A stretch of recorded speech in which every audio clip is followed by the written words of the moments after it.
You wanna know what Neo Yokyo is? It's this!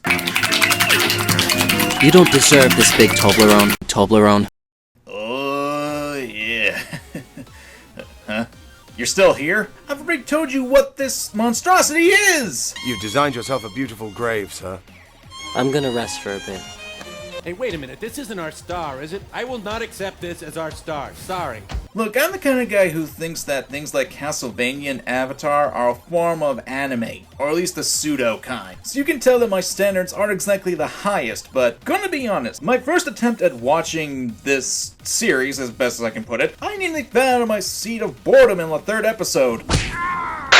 And it made me not want to touch the series until I was trapped in a car with limited internet and I had forgotten that my gaming systems were left back at my home. So I was forced to be drudged back to this series.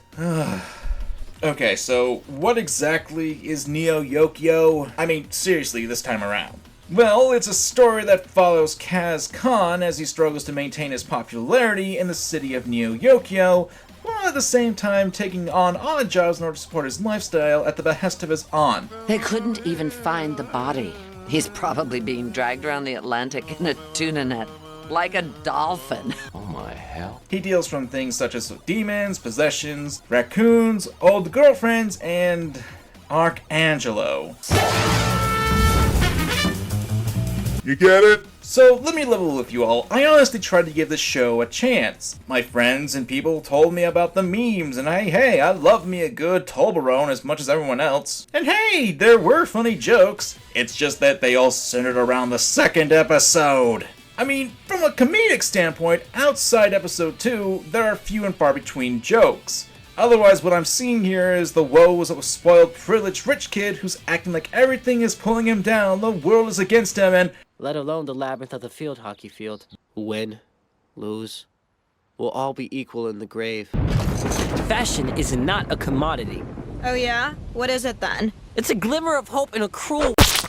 what doesn't help is the poor animation. Anna, you're coming with me. Ow, my ear! He's not even grabbing you by the ear. Folks, they just did not care.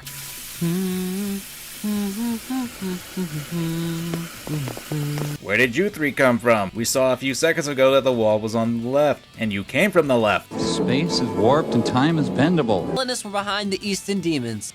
The Board of Trustees is gonna crucify me. I don't know. I'm sure the board will be glad that we made some headway on the uniform issue. Right, ladies? Ladies? My God. They just didn't care. That is just the tip of the iceberg with the animation and continuity errors in this show. I mean, how do you even... Most trees are blue. That actually explains a lot. I mean, was this intentionally meant to be funny? Was it to be a parody or satire? I know that a lot of reviewers and critics like to rely on the death of the author concept, basically that an author's intentions are thrown out the window whenever you determine an interpretation of work. I myself don't fully subscribe to that notion. After all, for some things like this, learning the inspiration behind the work shouldn't be discarded just off the bat. And hey, we actually have a few quotes from one of the creators from Ezra Screw Your Last Name stating the following. When I think about when I would have liked this show, it's all different eras of my life. Almost everything in Neo Yokyo is a loving tribute. Outside of maybe free market capitalism, we're not trying to drag anything.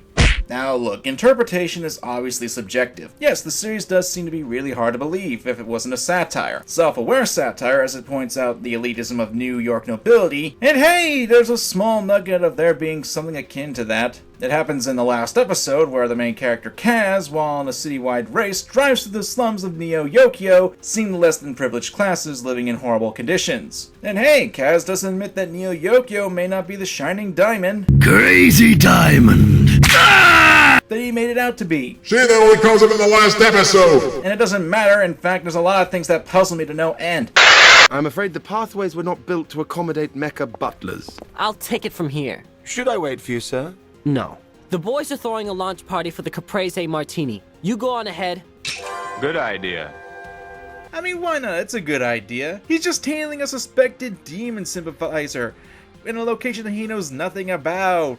What is this place? You're sending the robot butler away. The boys are throwing a launch party for the Caprese Martini. You go on ahead. Why not just call them? We know cell phones exist in this world. Hell, your robot butler has one. You used it yourself. Or would you throw that off the roof? I mean, what's the worst they could— oh wait. Bad idea. Seriously, why is there a horror cliche in this? Helena, whose most distinguishing characteristic trait is that she's voiced by a terrible voice actress. You sound crazy. I sound enlightened. You sound bored to me. You see, they just didn't care. Is that you? Kathy, what are you doing in Neo Yokio? I'm here on business. The Neo-Deutsch merger. Oh, my favorite. So, there's a lot wrong with the show. I think that's pretty obvious to understand that at this point. But wait a minute, Carmen. It's not supposed to be a parody or a critical look at issues. It's a love letter for anime. After all, there are references to classic anime like Ranma 1/2 and Sailor Moon. There's a ton of tropes in it as well. That's what the quote means that you brought up earlier.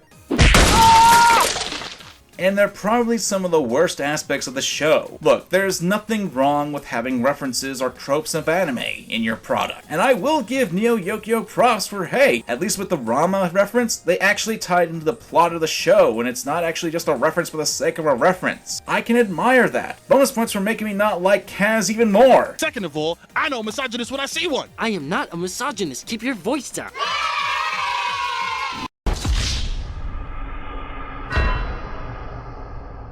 I can't see it as a love letter, at least not an intentional one, especially when there are a lot of loose ends in the series that don't get answers, like why is this guy a stalker?